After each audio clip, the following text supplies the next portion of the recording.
Thank you. My hot coffee.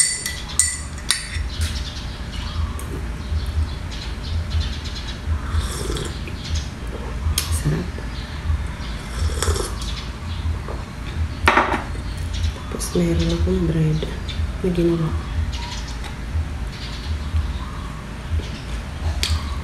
Ang sarap niya. Kasi kamote. Delicious. With cheese.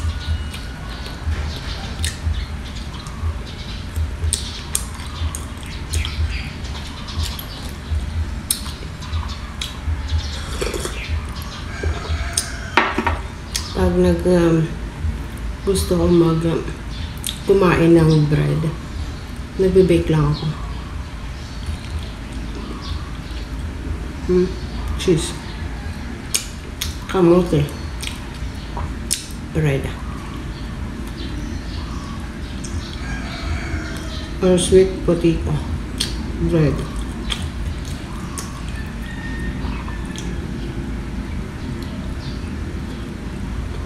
Delicious.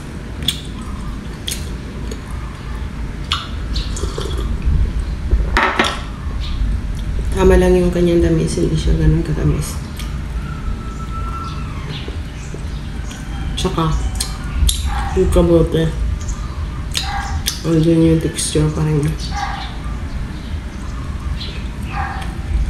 Tsaka yung kulay na yan, gumawa ko ng mga nakaraan, tapos nilagay ko lang sa freezer, sa rep. Para hindi siya plain, ginawan ko na lang ng ganyan. Ganyan ko guys. Kapag nagagawa ko, hindi na ubos, nilalagay ko sa plastic. Nilalagay ko ulit sa rack. Para sa susunod na mga pag-bake ko, mayroon akong ingredients na ilalagay, dadagdag. Para hindi nasasayang.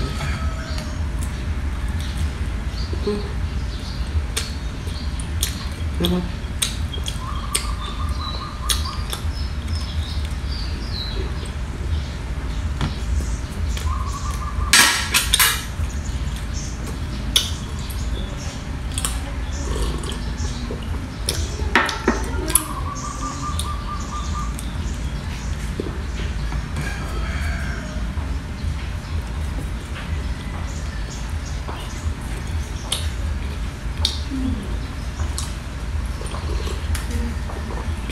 Dito sa amin lugar na to, sa amin street, sa subdivision to, lumipat kami dito sa 2003 until now.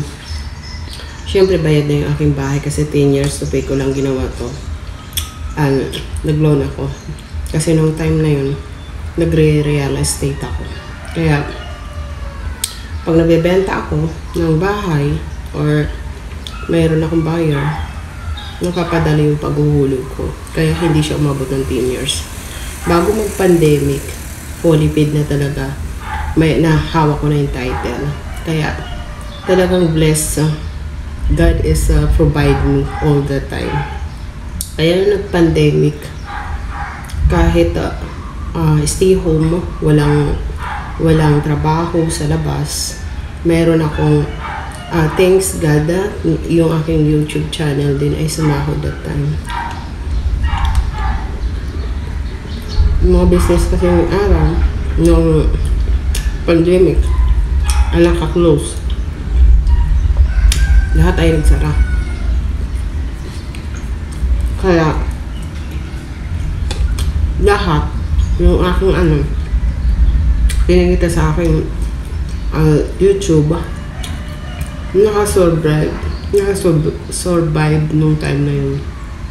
Pati yung anak ko nag-aaral ng college, online class nung time, at saka private college yung anak ko, kaya medyo malaki ang tuition. Ngayon, thanks God, kasi until now, yung anak ko gagraduate na. Thanks God.